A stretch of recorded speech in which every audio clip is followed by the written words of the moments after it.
In the heart of the Blue Ridge Mountains, a hurricane was screaming through the pines. Doc Miller, a grizzled veteran with a gentle soul, held two fading lives. Cooper and Bear, storm rescues clinging to the very brink. The power grid groaned and then failed, plunging the Old Oak Clinic into a terrifying, cold darkness. Outside, the wind howled like a wounded beast, shaking the very foundations of the building.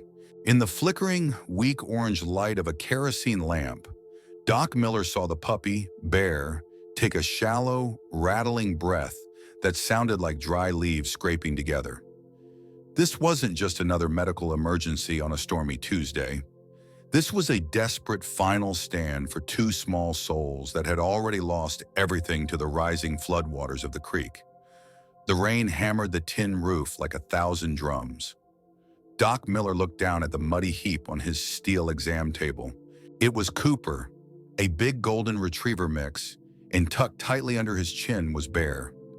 Cooper's leg was mangled, the skin torn by something sharp, but he wasn't making a sound. He was using his large, heavy body to trap his remaining body heat around the tiny puppy. Bear was blue. His lungs were heavy with the cold creek water he had swallowed. Doc reached for the oxygen tank, but the machine was silent without electricity. He had to use a manual hand pump. Over and over, his thumb pushed life into the puppy's tiny chest. 1, 2, breathe. 1, 2, breathe. "Don't you dare quit on me, little man," Doc whispered, his voice cracking. Cooper watched every single move with wide, intelligent eyes. The big dog nudged Doc's hand, a silent plea that said, "Save him, forget about me." Doc had to make a choice: stop the bleeding in Cooper's leg or keep pumping air for Bear. He chose the pup. He pumped until his own arm felt like it was on fire. Finally, Bear let out a tiny wet sneeze, a spark of life. Cooper let out a long sigh and closed his eyes in relief. They were stable for now. The immediate panic subsided as the eye of the storm passed over Willow Creek. Doc cleaned their wounds by the soft glow of a candle. He felt a small sense of peace, but as the cold, gray morning light touched the windows, a new silent shadow began to grow in the clinic, one that medicine couldn't cure. The storm had passed, but the real battle for their lives was only just beginning. By the second day, the power was back, but the medical charts told a grim story. Bear had developed a deep, rattling pneumonia that made every breath a struggle. Cooper's leg was fighting a severe infection from the bacteria in the floodwater. Doc Miller was a man of science. He had spent 40 years following the strict rules of veterinary medicine. Rule number in hat: separate the sick to prevent the spread. He moved Bear into a sterile glass incubator with a constant flow of oxygen. He kept Cooper in a padded recovery kennel at the far end of the hallway, behind a heavy door. Then the broken heart began. Cooper stopped fighting. He didn't touch the fresh chicken Doc brought him. He didn't even wag his tail when the nurses spoke his name. He just lay with his nose pressed against the cold metal bars of his kennel, staring down the hallway toward the room where the puppy was hidden. Across the clinic, Bear was fading even faster. Without the warmth of Cooper's fur, the puppy's body temperature crashed. His heart rate on the monitor was a flat, declining line that sent chills down Doc's spine. "Come on, Bear, fight for me," Doc coaxed, his voice thick with emotion. He tried the newest, most expensive antibiotics. He used heated blankets and high-tech fluids. Nothing worked. It was as if the puppy had decided that if he couldn't be with his protector, he had no reason to stay in this world. Doc sat in his office, staring at the empty hallway. He consulted with the best vets in the country. They all told him the same thing: keep them apart. The puppy's immune system is too weak. If they share space, the infection will kill them both. But Doc saw the look in Cooper's eyes. It wasn't physical pain. It was a deep, soul-crushing grief. He realized he was presiding over a funeral, not a recovery. He paced the floor, his old boots creaking on the hardwood. He was trapped between the science he had studied and the love he was witnessing. He felt the weight of every failure he had ever faced in his long career. He was at a breaking point, wondering if it was time to let them go. Doc walked out to his porch and watched the mist settle on the mountains. He felt old, tired, and defeated. He thought he had failed these two survivors who had made it through a hurricane only to die in a clean, quiet room. He was ready to accept the inevitable until he saw a tiny detail on the security camera that changed the entire story. Doc Miller couldn't sleep. The silence of the clinic felt too much like a goodbye. He sat in his office and replayed the security footage from the night the fire department brought the dogs in. He wanted to see exactly where they were found. He zoomed in on the grainy, dark video of the muddy clearing near the Old Creek log. That's when his heart skipped a beat. A flash of tan fur moved in the bushes. A mountain lion. The firemen hadn't seen it in the rain, but the camera caught it. The predator had been stalking the clearing. And Cooper, the dog now dying in his kennel, hadn't just been huddled in the mud. The footage showed him standing tall, his hackles raised, snarling at a beast 5 times his size. Cooper had taken the deep claw marks to his leg to keep that mountain lion away from the puppy. He was a hero, not just a victim. But as Doc zoomed in even further, he saw something that made him gasp. In the hollow of a downed oak tree, just feet away from where Cooper and Bear were rescued, a large golden shape was moving. It was a mother dog. She was pinned under a massive, heavy branch, her eyes fixed on the fire truck as it pulled away with her babies. She wasn't dead. She was trapped. And the mountain lion was still there, circling the tree in the dark.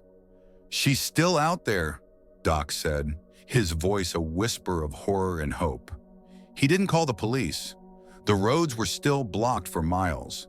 He didn't call the rescue teams. They were busy saving people in the town. He grabbed his old field bag and his heavy canvas coat. He called his neighbor, Bill Wilson, a man who had spent 60 years hunting and tracking in these mountains. "Bill, get your truck. We left the heart of this family behind in the mud, and the lion is still hungry." The drive was a nightmare. The roads were washed out, and the mud was like wet cement. They had to hike the last mile in the pitch black, with only their flashlights cutting through the thick fog. The air was heavy with the smell of damp earth and the roaring sound of the rushing creek. When they reached the log, the silence was terrifying. Then Doc heard a low, guttural growl that vibrated in his very chest. The mountain lion was back. It was crouching on a low limb, staring at the trapped mother dog. Doc didn't have a rifle, but he had an old-school bear flare. He stepped into the clearing and let it rip. The bright, blinding red light and the angry hiss of the fire sent the predator screaming into the shadows of the woods. "Quickly, Bill! Lift the jack!" They found Mama Rose. She was buried under an oak limb the size of a telephone pole. She was shivering, her head resting on the cold, wet leaves. When Doc touched her fur, she didn't growl. She let out a long, shaky breath and licked his hand with a tongue that was dry as paper. She had used every ounce of her strength to stay alive, hoping against hope that someone would come back for her. It took 2 hours of back-breaking work and a heavy car jack to lift that tree. Doc's back screamed in protest. His hands were covered in deep cuts from the bark. But when Mama Rose finally slid free, she didn't run. She stood up on 3 shaky legs and nudged Doc's chest, her tail giving one weak, grateful wag. "I've got you, Rose," Doc whispered, tears blurring his vision. "I've got you now." They carried her back to the truck. The moon finally broke through the clouds, turning the mud to silver and the mountains to blue. Doc felt a surge of energy he hadn't felt since he was a young soldier. He wasn't just a vet anymore. He was a man who had stared down the mountain and won. Back at the clinic, Mama Rose was safe and warm, but the rescue was only half the battle. She was dangerously weak, her milk had dried up from stress, and her pups were still fading in separate rooms. Doc sat on the muddy floor, wondering if he had brought her back just to watch her family die. Mama Rose was home, but the medicine she needed wasn't in any bottle on Doc's shelf. Doc Miller looked at the 3 of them through the glass doors. Mama Rose was in the large recovery suite, her eyes fixed on the door. Cooper was in his kennel, his spirit broken. Bear was in the incubator, his life hanging by a thread. The clinic felt like a graveyard. Doc remembered his time in the Army Medical Corps. He remembered how wounded men healed twice as fast when they could hear their brothers' voices. He made a decision that would have lost him his license in the city. "Open the doors," Doc told his assistant. "Doc, the cross-infection.